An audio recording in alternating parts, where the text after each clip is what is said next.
Hi, folks. Well, back for another day. We'll get some people in the room here very soon, and then we'll be underway in just a couple of minutes.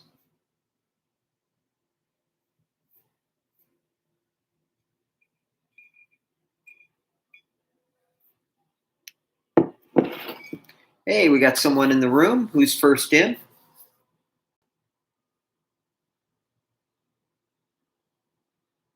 Oh, three people in the room. All right. Four. Very good. Hello, Patricia. So, who else do we have as an early arrival? Hello, Guy and Michael. All right. Very good. Very good. I don't know if you've been out this morning, but boy, we're in full June gloom conditions. I have a little circuit that I run in Griffith Park on roads that have been closed to cars but are open to runners, cyclists, and walkers. And by the time you got up around the observatory, you would pierce above the clouds. And then as you went back down again, you kind of went back into it. So, yeah, we got June gloom going today. All right. We're building, getting more people in the room.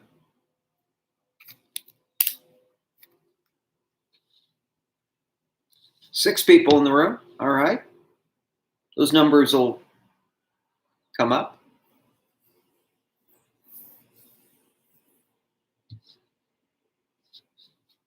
I think I'm beginning to see beginnings of discussions about opening the world back up again. Governor Newsom has released a four-stage plan for reopening California. That's a good thing. As you know, this last weekend, some beaches were opened and some weren't, and some places got a little overcrowded. But hopefully, we're beginning to get back toward normalcy. Major League Baseball is thinking about opening the season probably late June, maybe July, in stadiums without fans. But still, it feels like we're starting to figure out how do we get back to normal after this thing. All right, well, let's start class. Speaking of normal, right? Okay. Uh, I mentioned it on Wednesday, but in case there's anyone here who wasn't here then, summer school will be remote learning, distance education.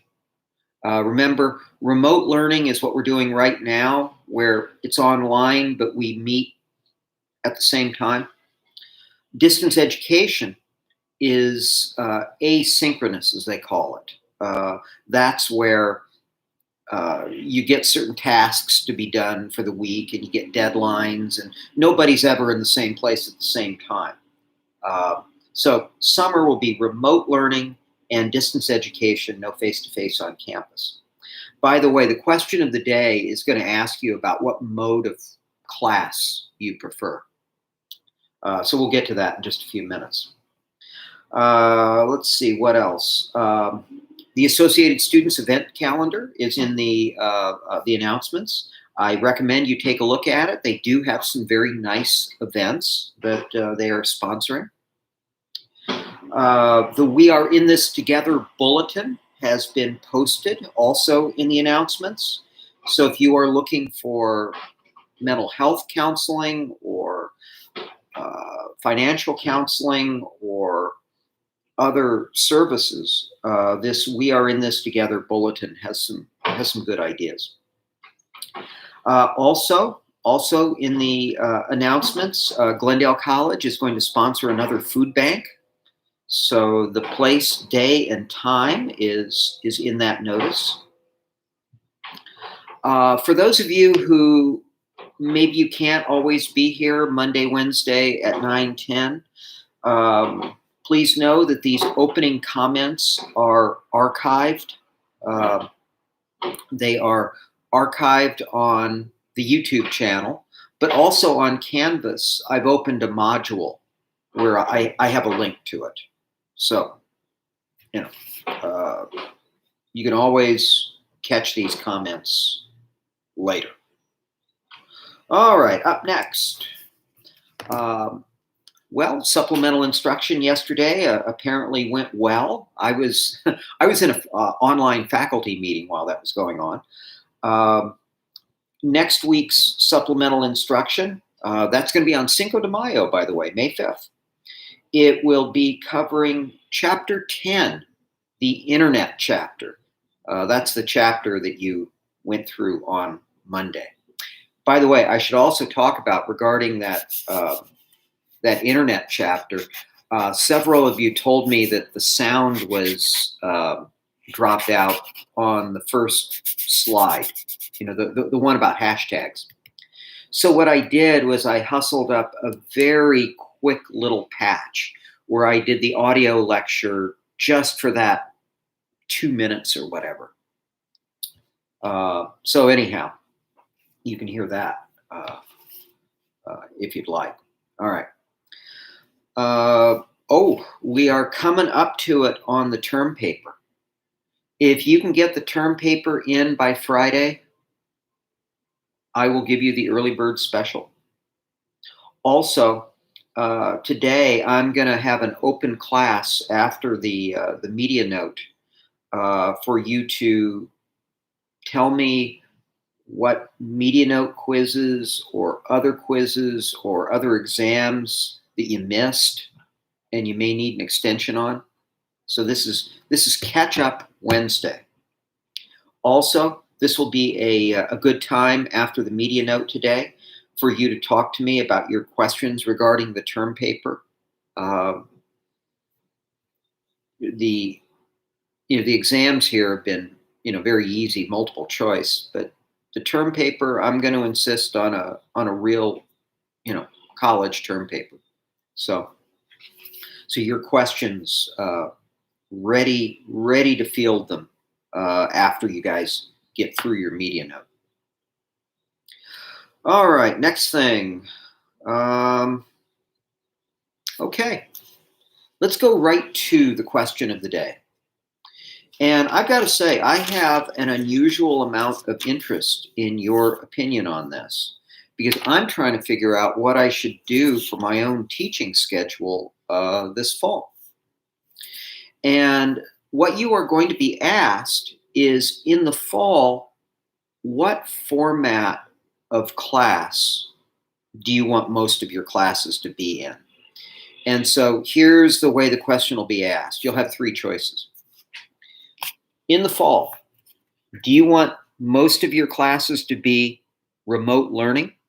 That's what we're doing right here, where we all meet online, but at a designated day and time, like Monday, Wednesday, 9-10.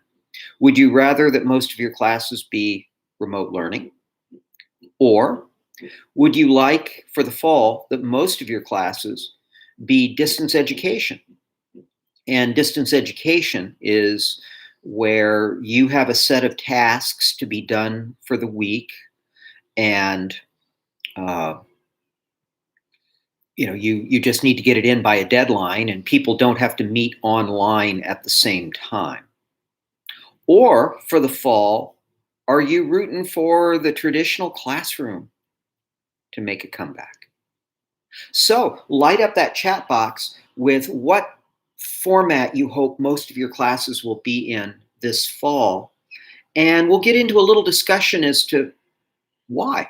Why do you prefer what you prefer? Okay, let's see what we got here. Guy is going for traditional, and so, oh my gosh, wow, this is quite a Guy, Michael, Patricia, and Evelyn are all saying traditional. And Sophia, you missed traditional too. And thank you, Sophia. You're giving context to this. You've taken, okay, Sophia's saying that you can live with distance ed. You've done it before, and your head didn't explode or anything. Now, for the rest of you, Michael, Guy, Patricia, Evelyn, what What do you like about traditional? And the rest of you who haven't weighed in, what type of class do you prefer that most of your classes be this fall, and why? Because I'm trying to figure out what I want to do. I'm thinking that of my 4 classes this fall, that maybe I'll do 2 in the traditional format. If we can't do traditional, it'll have to be remote learning, and then do the other 2 in distance ed. Because I don't know what the clear preference of students is. Okay.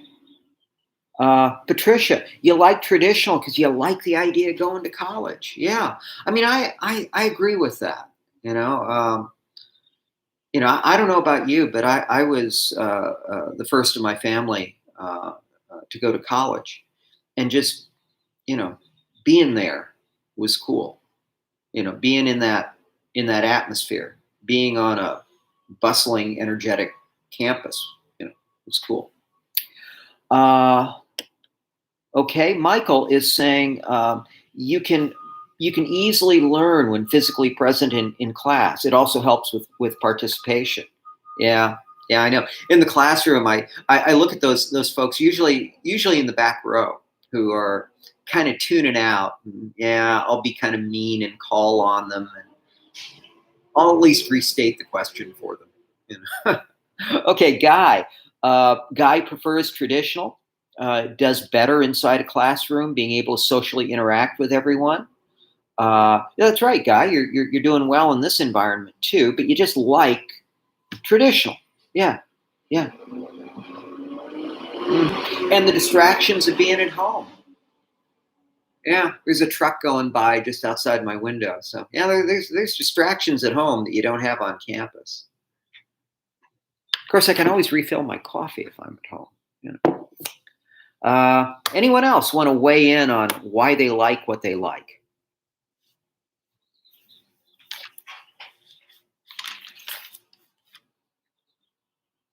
All right, all right. Well, then we will move ahead. And like I say, this is the catch up Wednesday. Today's media note is going to be part 1 of a 2-parter. Oh, okay. Let's just get in one more comment here. Guy is saying, yeah, you have so many different stimuli when you're at home: your phone, your Netflix, your family, your siblings, and all of that makes it harder to focus. Yeah, yeah. I can certainly understand that.